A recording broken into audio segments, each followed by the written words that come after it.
Don't touch that dial. Next is the Deep Dish Free Speech series on prisons, bars and stripes, doing time inside the prison complex. This compelling series of independent film and video will give you a hard-hitting and uncensored look at life on the inside. Tonight we'll look at AIDS in prison. It's the best of progressive programming, free speech and deep dish.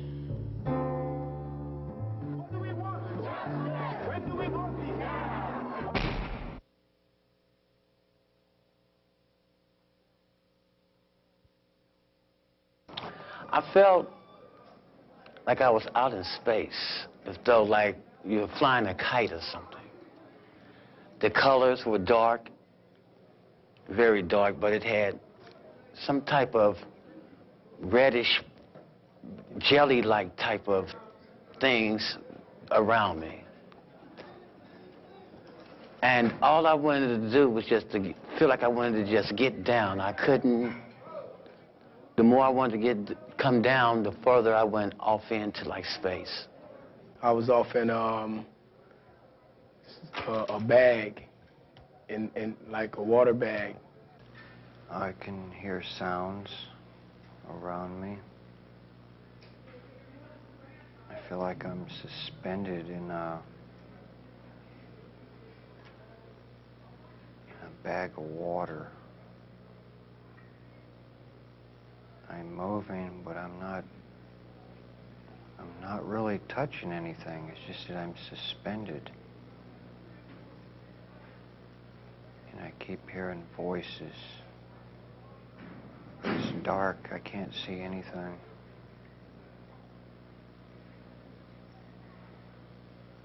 And the voices get louder. And for the first time, I can see light, a little tiny bit of light. It just seems like it's way at the end of a tunnel. It's a little bit of light. And the light is starting to get brighter. In the opening, there's more light coming in. Being pulled in every direction. There's a struggle. Part of my head's out, part of it's in. I can see lights. I can hear voices. Finally, I'm down to my neck, out into another situation. The lights are brighter, the voices are louder. The struggle is fiercer. There's a constant pulling, pushing to one side, then to another side, screaming, louder voices, hands, things are touching me. Finally, I come out, big scream, wet, screaming, I'm screaming, kicking, crying.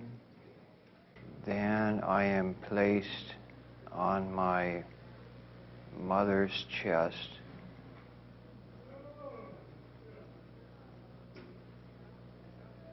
And she holds me. And then they take me and put me on I would learn much later it was a scale. They weighed me and they cleaned me up. And then they put me in a little tiny bed with scratchy blankets. Something's put in my mouth. I'm dried, then I'm wet again, then I'm dry. People are talking, a lot of discussion, a lot of things going on, screaming around the room. Then it's quiet, except for me. And then I start crying because I'm separated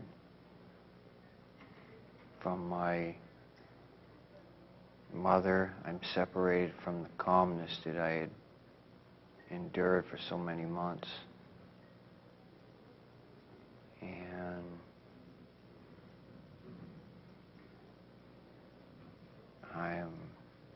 I'm upset. I'm crying. I want to be held. And I'm left all alone with other babies crying around me.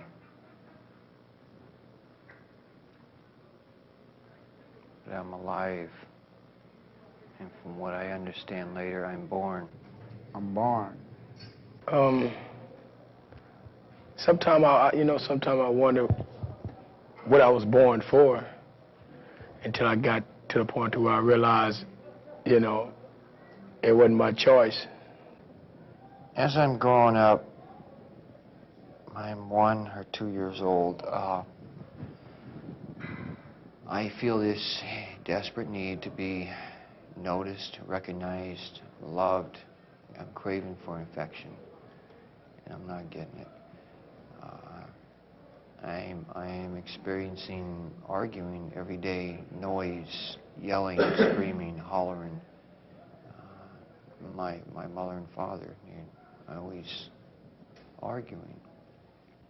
That when I first started walking, that I was tearing up the house, knocking off dishes off the table for dinner. We were at the dinner table. A huge holiday meal was served. I'm instructed not to touch any food until the table blessing is said and everybody's ready to eat.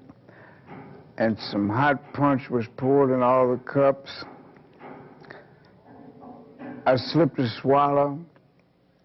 My grandmother came back into the room just as I had sipped the swallow and put the cup back down. I couldn't swallow it, it was too hot. I couldn't spit it out because my grandmother was there, so I had to just hold it. And it was hot, and it was the hottest experience I've ever had in my life, where I was caught. I couldn't do nothing. I couldn't get rid of it either way. I couldn't swallow it, and I couldn't spit it out, so I had to hold it. And that taught me a lesson to listen to what people have to say and not to take too big a gulp of things, not to take too big a spoonful or too big a swallow of things. After that, I couldn't eat. I had to leave the table because my tongue was burnt. So that was a bad experience, but it was also a good experience because it was a learning experience. The first day I went to school, I remember not wanting to go and being very scared. And I remember my older brother taking me. And getting there, I was all right. I got along okay. At the age of 6, I guess I started getting mischievous. I burnt down 2 houses. 5 people come over to the house and just scored me, talk to me and stuff. At that time, I used to line the girls that was around the neighborhood, I'd line them up, and I'd, like how you would throw darts, but I used screwdrivers. And I'd have them like you see on TV. I'd watch Bozo and TV, how like you would throw and they'd busted balloons. Well, I was trying to, I'd throw the screwdrivers, pretend like I was busting balloons. A couple of times I hit little girls in their legs, and I'd run home and hide. They'd be crying. We had these projects that we were doing at one point, and it was we'd make a drawing and then go over the drawing with needle and thread, colored thread and I had drawn a pig, and I was doing the stitching on this, and I made a mistake. I'd gone through it over too many times, and there was a big hole came in the thing in my project, and I hated this project.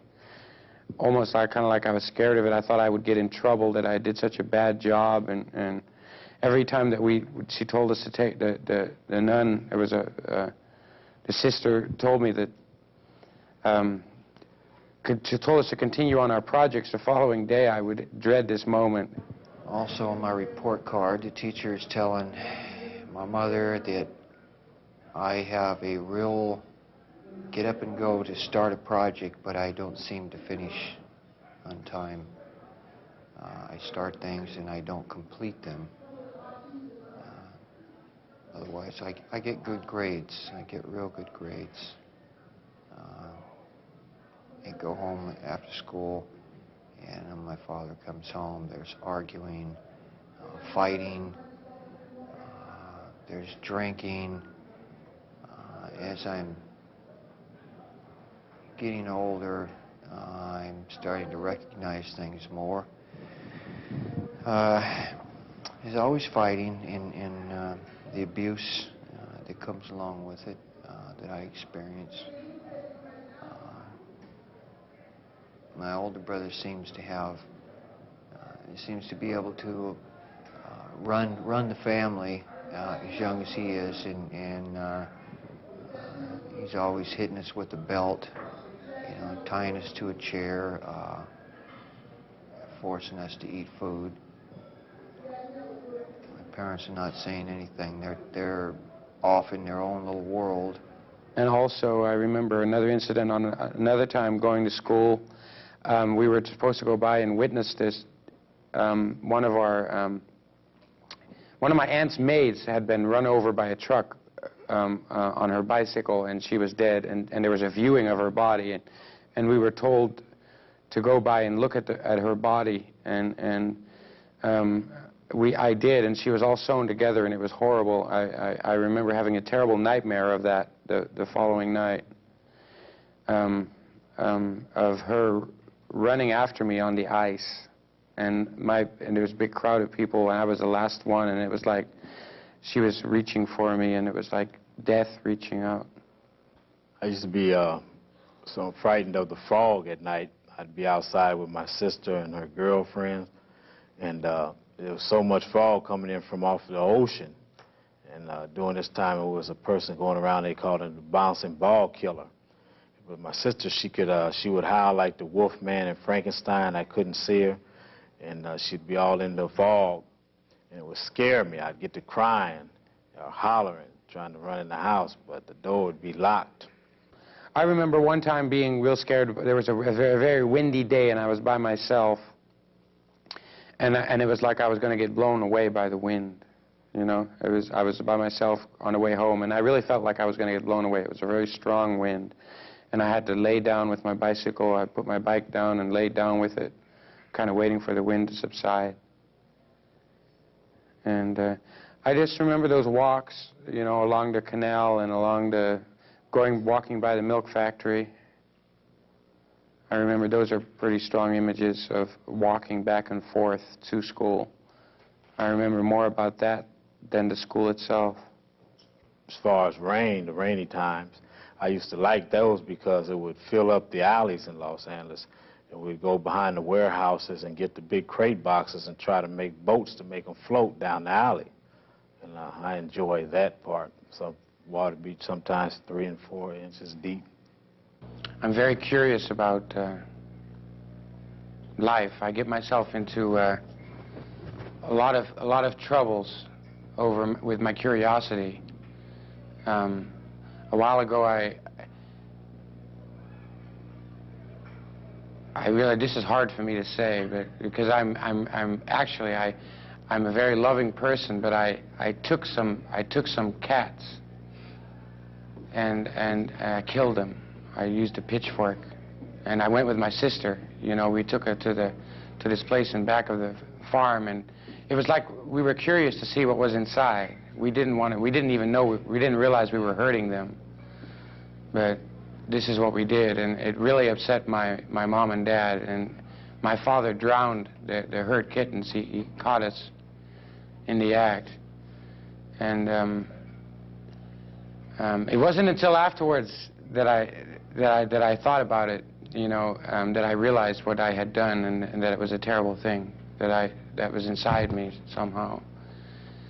And it changed me. I know for a fact that it changed me as a person. I started to think a lot more about being a good person, Like, why can't I stop fighting with my sister and be like that girl that lives across the street who's always nice to everybody when we play games? And I was constantly getting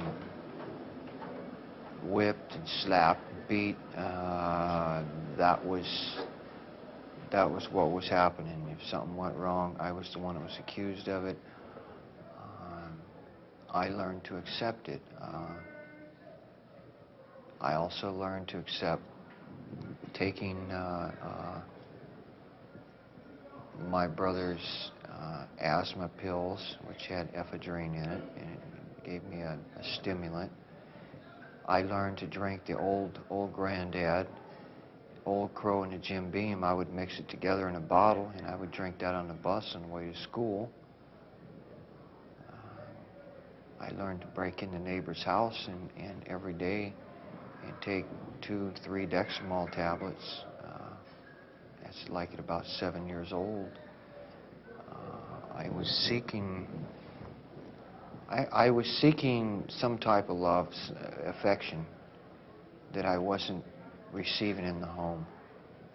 I have a young sister. She's 7 years younger than I am. When she was born, there was no money in the house, no milk in the house, and I recall going out and getting a carton of carnation milk. And I had no money to do it, so I stole the milk. And if I'm not mistaken, her birth was the root of my criminal career, the first time that I recall having stolen something. And I've stolen since, but I think that is the first time, and I really felt no remorse about that long ago theft, because there was a need I felt for it. A baby sister just born with no milk. So that sort of validated a means to an end. I had a little girlfriend named Judy. She would make mud pies. We would play husband and wife and stuff. A lot of fun. And one day, I guess, being jealous or my little baby brother getting more of the attention, I decided to sell him. And I was putting him out the window to Judy.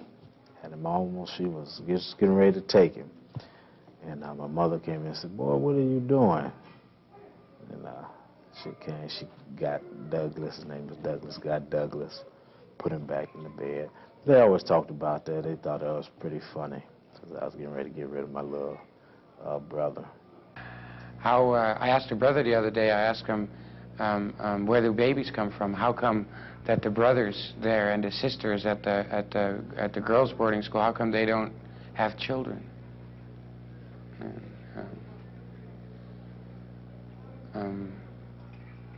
I asked, there's boys that are being punished all the time here at the school, and I asked her brother why, and he wouldn't tell me. There's things that they did that I'm not supposed to know what they did, you know. And I asked him. I asked one of the brothers to explain to me about God and how he knows that there is a God, and he didn't give me a very good explanation. He told me to look at his watch. He says, if you look at my watch, look how intricate this watch is, and how come it works, and it was put together, you know, and it's so precise. And I didn't think it was a good answer. It didn't answer my question. And so I am trying to do the best I can in life, and I'm fixing drugs, and I'm burglarizing houses, which I got a bigger jolt and a bigger high off of breaking in houses. It was just like that was my thing. And this went on for years and years and years and years.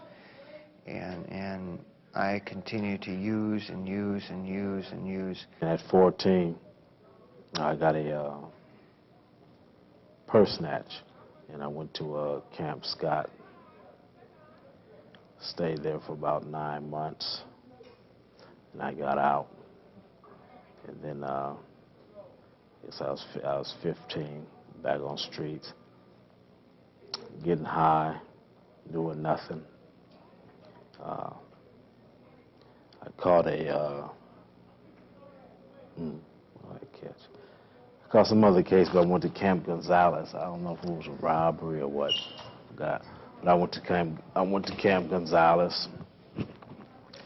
Mostly, well, just backing up from 13 to 18 years old. It's mostly inside some type of institution for doing something. I may have stayed out on the streets no more than maybe 3 months at any long given time at that time. I'm going to America. The house blew up. My brother got a telephone call, and our house exploded. And my father's collecting the insurance money, and we're immigrating to America. I come from a nice family, and we had everything, you know. Most kids in town wanted to be in a, you know, if they wanted to be in a family, you could pick a family. Yeah, a family was a good family. As far as material things, I guess. Let's think of my high points in my life. Let's see, there was grade school. Right after grade school, I went away to school for a couple of years in Milwaukee to a reform type setting, which the reform in America is kind of weird because they take you out of society to reform you, and they put you in a setting that's totally chaos, where there is no reform, where there are no rules, where you smoked in the classrooms. Or I feel somewhat alone or separated because of all the different customs and language problem in sports that I'm not used to playing. In Holland, where I came from, I only played soccer, and now it's all these other new sports. Baseball and basketball and football. I'm not really very good at them, so I like going to the beach. And I'm thinking about surfing. I believe I was about 15, and this situation arose and stayed with me for about a year. And at a particular time, it frightened me because I got through the situation, but I did not really understand it until many years later when I was able to read Rene Descartes and the situation that he had with ultimate skepticism. At that point in my life, I recall at about 15, disbelieving my own existence, disbelieving the world around me, disbelieving my thoughts, and disbelieving, being skeptical of all existence. And this went on for about a year, and in order to get through the situation, I had to continually tell myself that I was not crazy, not insane, not going insane. But many years later, when I read Descartes, I understood that I just went through what he had went through when he, as history says, founded modern philosophy. And this lets me know, or indicates to me, that I was a philosopher at that particular time. First love, Linda, I started out rather quick. And it was like, if there was any bets of her hooking up with anybody else in the room, it would have went to anyone else but me. I mean, it's like it was so, our personalities were so, this is what really stands out today, is our personalities were the most complete opposites that two people ever paired together, a complete opposite. She was loud, boisterous, happy-go-lucky, and just always laughing and smiling, and she's way out extrovert. And I myself am an introvert even to this day. I'm a little bit of an extrovert in some matters. But she was an extrovert and I was an introvert, and I was very quiet, calm, shy, reserved. But we hit it off. We hit it off, and I think that if you want to look at it in a negative and a positive forces, both of them together, it turned into a positive force. And she actually had what I wanted, and at the time I didn't know, but she had a lot of the things that I needed in my life at the time. I learned about sex through her. She was the first woman that I had made love to, and it was an experience that I'll never ever forget. I mean, your first girlfriend, your first love. I mean, she's special. She always will be special. As I'm getting older, my father is demanding more of me, and he's wanting me to work after school, and he wants me to work through the summers, and I'm having a hard time with that.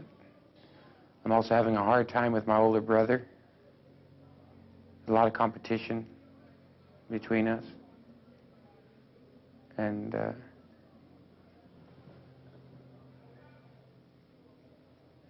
I'm getting somewhat angry inside. I'm beginning to rebel.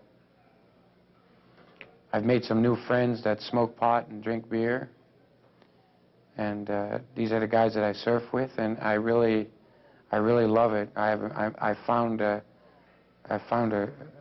good group of friends. They're very rebellious themselves, all of them, and I'm struggling with a sexual identity, but they all have a lot of girlfriends, and I don't have a girlfriend.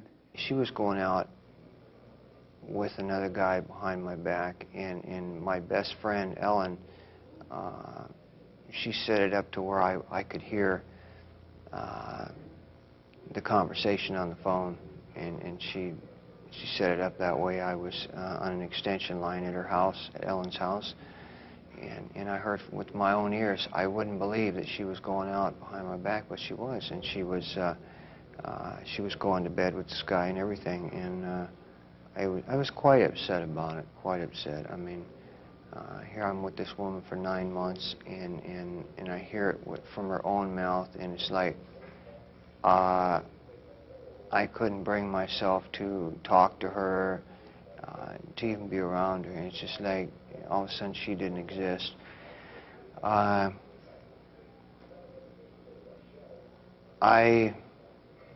lot of these feelings go back that I'm just learning now, today in 1992. I'm just learning. All of this goes back to when my mom was with my father, and when he went to prison, and she did whatever she had to do to stay alive, to survive. And she had kids, us, to support. And it all goes back to that, and it's like there's a parallel there. I don't put my mother down for anything that she did. She did what she did. But it directly affects me, and it affects my relationships even up to this day. I remember getting a suitcase and a toaster for my 18th birthday. I think it was a bit of a hint that maybe it was time to move on.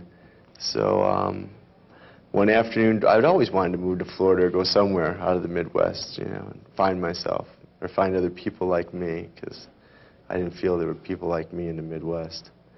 So one afternoon, I just kind of took off for Florida, drunk. The first day I went into prison, I walked into the building, got through the doors, and I looked around. It was a very huge, old, huge concrete and brick building.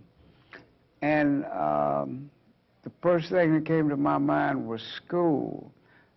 Well, this is a big school, and this is how I will utilize this place as a big school.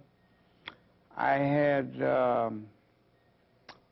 was a high school dropout at the time, and I took some tests, and I was dissatisfied with the test, although I was told that I did pretty good. And I immediately started studying, and had books sent in, English books, philosophy books, and so forth. And within about 4 months after being in prison, I had started taking a college correspondence course in philosophy from the University of Minnesota, and that began my systematic quest to find out things. At the start of '84, things are actually getting worse. I was drying up. I was dying. I refused to believe it, but I was dying because I was doing heroin, I was doing speedballs, and I was writing my own scripts. I was getting all the pills that I wanted. I was, I guess, a human vegetable. I would take handfuls of pills before I got out of bed. I could not survive without some kind of chemical altering my body to where I felt good, to where I stuffed everything else and just took care of my ego on the inside, this false pride, this person that was inside, this drug-induced being. I had to take care of that. I had to feed that person. In 1984, I had hit bottom many times the preceding years. I really hit bottom in '84, and I prayed each night. I would be just dinged out on coke, 3, 4 o'clock in the morning, laying on top of my bed. I'd just be wired, and I would pray to God that even then I had it backwards. I prayed to God to help me find a job and help me get off of drugs. Well, God has His own ways of doing things. He helped me get off drugs first. The job came later. The real job would be to get me off of drugs. So I checked into a recovery house. I'm working now 12, 14 hours a day for my father. And it's hard work. I'm working 6, 7 days a week, and I feel trapped. I get these power surges, you know, where I feel like it's all worth it. It's going to be worth it in the end. We're going to make a lot of money. I'm going to be rich and powerful. But there's another part of me that gets really disgusted with that. I feel like I'm prostituting myself. I feel like I have so much more inside me that I want to express. I want to travel. I want to get away from this. I want to do art. I want to explore more of life. I feel like I'm stifled here at this business. I've been here for several years now, and the longer I stay, the more I feel like I'm building a prison. My hero turned from Al Capone to Al Einstein, and so I began a long love affair with Albert Einstein, just as I had a long love affair with Al Capone. And as I had in the past learned many things about Al Capone, I began to learn many things about Albert Einstein and some of the things that he did in terms of knowledge contributions with the theory of relativity and contribution to quantum mechanics and linking and uniting of energy and matter and gravity and acceleration and so forth. And I have conducted my life according now to the way I feel that Einstein or some of the other people like him would conduct their lives, and that is to try to systematically acquire knowledge. And to me, this says something about who one's heroes are, how one feels about one's heroes, and how close one identifies with one's heroes. There's an older mentor that's kind of become a part of my life, an older man who is as having a strong influence in my life. He's making me understand some of my rebellion, helping me to see some of my rebellion and work through some of the things of my past. And he is a good influence in my life. I'm working in hospitals now, and I'm working with people, and in a psychiatric hospital, working with adolescents, and I enjoy the work. I have a good rapport with them. I understand their rebellion, and I'm enjoying life. I'm still going out a lot at night, partying a lot, getting reprimanded by this older man, but I'm still pretty much the same Willie. I'm going to be leaving to India soon. I'm going on a spiritual journey. I want to find out about. I have a lot of an inner conflict with Christianity in my life, and I feel that somehow this will resolve that. I want to study the Hindu and the Buddhist religions, and this old man has inspired me to go, and we're going together. I'm going with him. He's lived there before, and we're leaving. We're going to India. Unfortunately, that type of lifestyle inevitably sooner or later ends up at the door. Doesn't always swing both ways for everybody, and especially when this thing happened with my friend dying. He was an intravenous drug user, and the last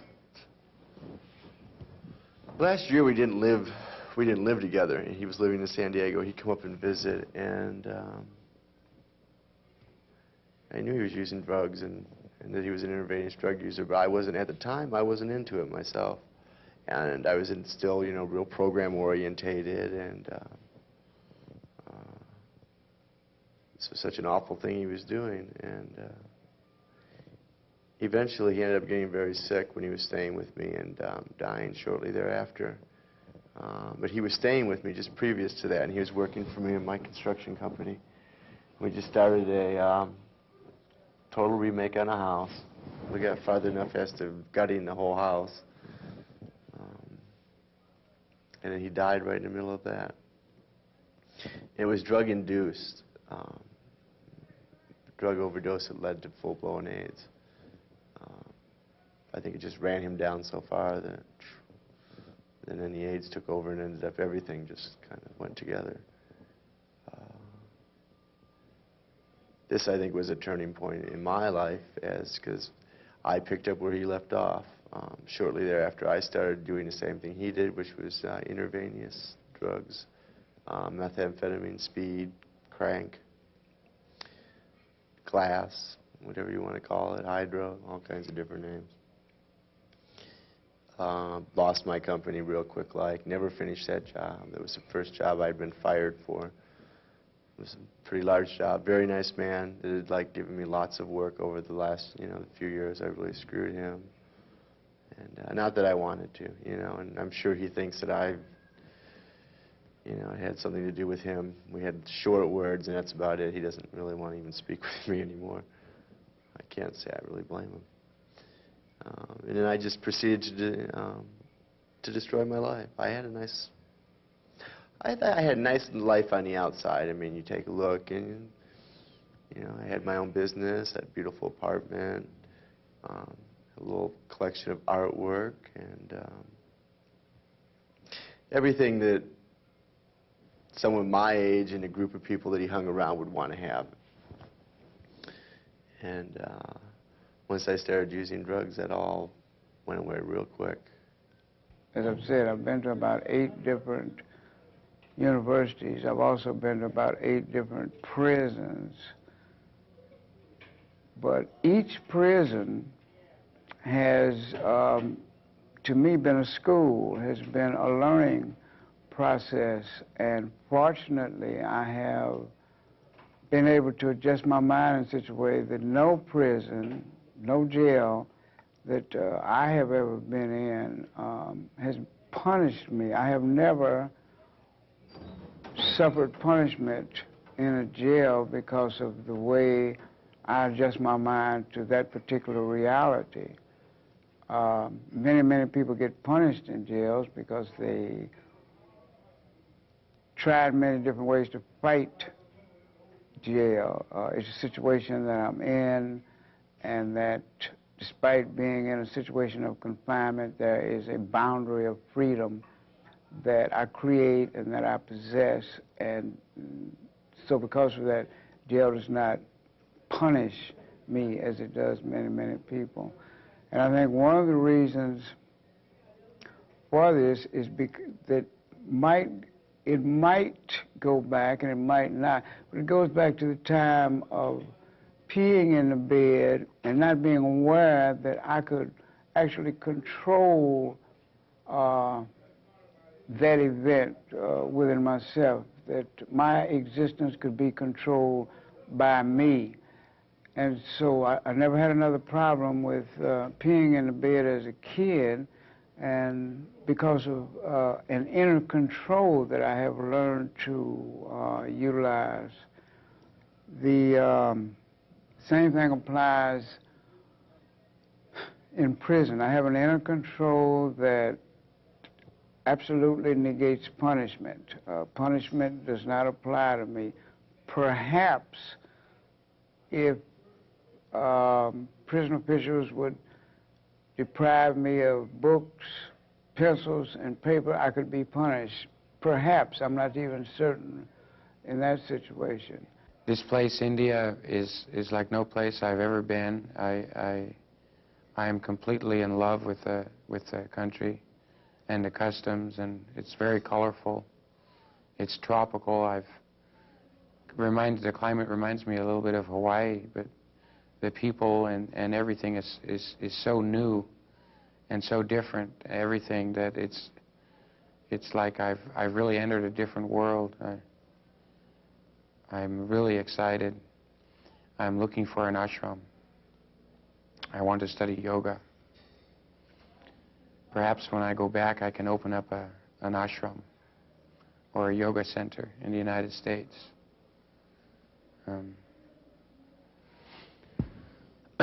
I've left one ashram and I'm going to another one. One outside Madras. It's a real big place, and I'm looking forward to that. I'm very much into studying my yoga now, and very much involved in learning and adapting to the Indian culture and the way of life. It's made a strong impression on me. My whole outlook on life has changed, especially the poverty and the different lifestyle. I'm surprised that how life has stood still here, how this country or this place where I live has not been so affected by the Industrial Revolution and modern technology, and I'm surprised at how simple and happy the people are, how well they do with what little they have. I've gotten very ill. I've been here a year now, but I'm very ill, and my illness has scared me. I've got a bad case of hepatitis, and they say I might die, and I'm thinking of going back home. This also has allowed me to look upon death in a way that's contrary to the way that other people tend to look upon it. It's a situation that occurs. It's a situation that is, and I'm not certain that worry or stress or any of those other negative tools would be able to help me escape death if death is my destiny at any particular time. So I see no reason to worry about it. I see no reason to allow it to deprive me of living until the time comes for me to deal with that particular situation. It's very much a culture shock coming back, and I'm not sure what I want to do. This AIDS thing is all over the papers, and I desperately want to change my lifestyle. I'm very fearful of it. India had changed me very much. I had a long celibacy there, and because of this AIDS thing, I'm determined to find myself a lover and stay with that one person. And I found him. He's a very possessive, jealous Oriental, and I think it's perfect. We'll make a good couple, and I'm going to try to cut out a life for myself and him. I have resolved some things with my family, and they believe that this experience in the Far East has changed me, and they're supportive of me, and they're going to help me start a business. I have a gardening business now. I work with the earth again. I haven't done that in a long time, and I really enjoy it. I'm working. I can see the progress of my work. I do a lot of different people's yards, and I'm doing good in the business. I enjoy working outside. I enjoy being my own boss, and I really feel like I'm going somewhere. The house is improving. I'm fixing up the house, and my business has grown. And I feel very secure in my nest, in my house, in my business, and in the relationship with my lover. I'm starting to have some conflicts with my lover, and he's having trouble with drinking and finding purpose in his life, and doesn't know what he wants to do, and he hasn't worked for some time, and I'm doing very well, but he's having a lot of problems, and it's causing a lot of fights. I'm not drinking, and he's drinking, and I'm working, and he isn't working, but I'm patient. I'm going to see him through it, and I'm going to see him go back to school, and I'm going to stay and fight it out. You know, I don't want to give it up.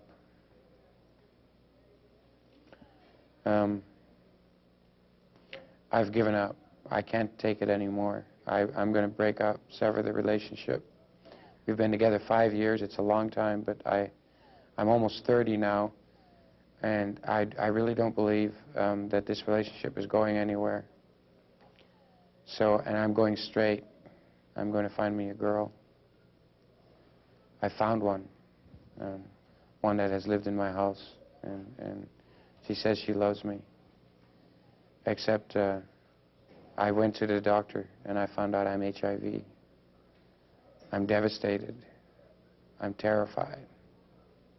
I feel like my life has ended. I feel like I've done so much to improve my life, and yet here, this trial has come into my life, and I don't know how to deal with it.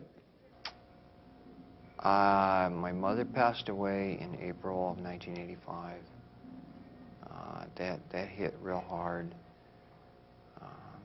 I was like 6 months into this program, and I decided, it was a 6-month program, and I decided to stay another 6 months because I thought I had it together, and I didn't. I didn't have shit. I didn't have nothing together.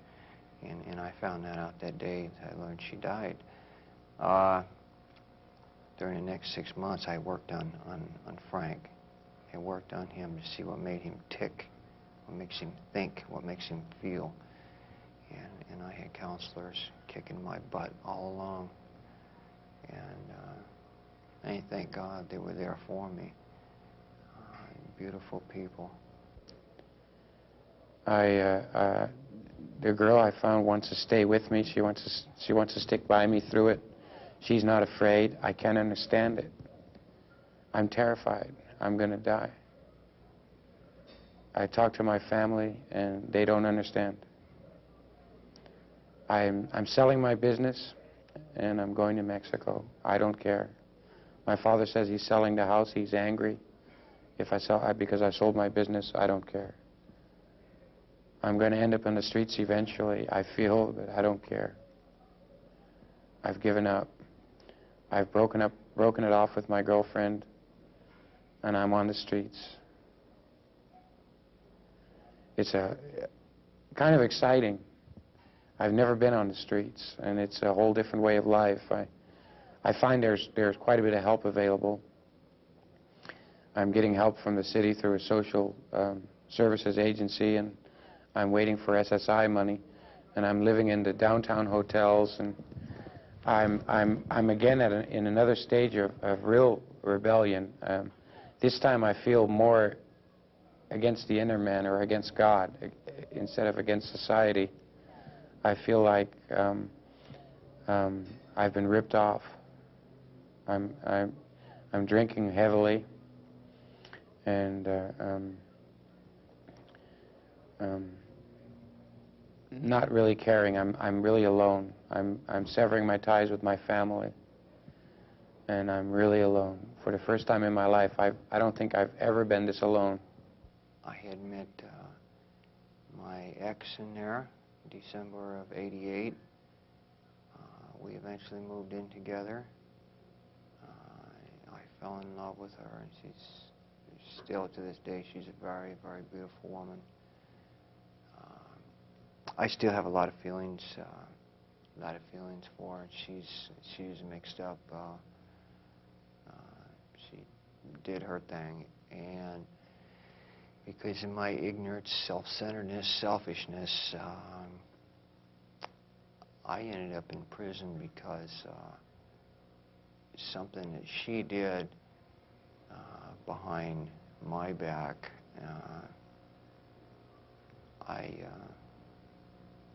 I guess I took my anger out on her, and it wasn't meant to happen that way. That wasn't meant to happen. It just that split second, I vented my anger on her. Always it cost me 10 years sentence. And that's really a waste of human life. It's really a waste. I mean, the courts, they didn't believe me. My sincere apology in court, they didn't believe me. I don't know if she believed me or not. It really hurts inside, because no one except for myself and God knows how I feel about what I did. And perhaps nobody ever will. But I'm stuck here. I hate every day that I wake up. I hate with a passion being locked up. I can't relate to most of the people in here. I don't like talking about drugs. I don't like talking about stealing, ripping off, killing. It doesn't appeal to me anymore. I don't like being around cigarette smoke. I don't like talking about negative things, and that seems to be all around me, and it's real hard to deal. It's real hard to deal from day-to-day life. And not being able to get up in the middle of the night and go fix a peanut butter and jelly sandwich, grape jelly or strawberry or raspberry, whatever you want.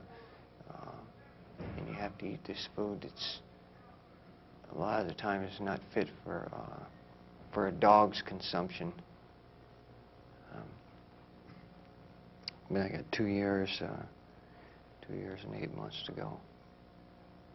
And I don't know if I'm going to make it out of here alive or not. I really don't. I really don't. Today is my birthday. Just in general, I've been in the world 53 years. I feel good about that. I think I look pretty good. I still look pretty good. I feel pretty good. And I hope I can get 53 more years out of this life. Life has been both good and bad. But one has to take the good and the bad, the bitter with the sweet.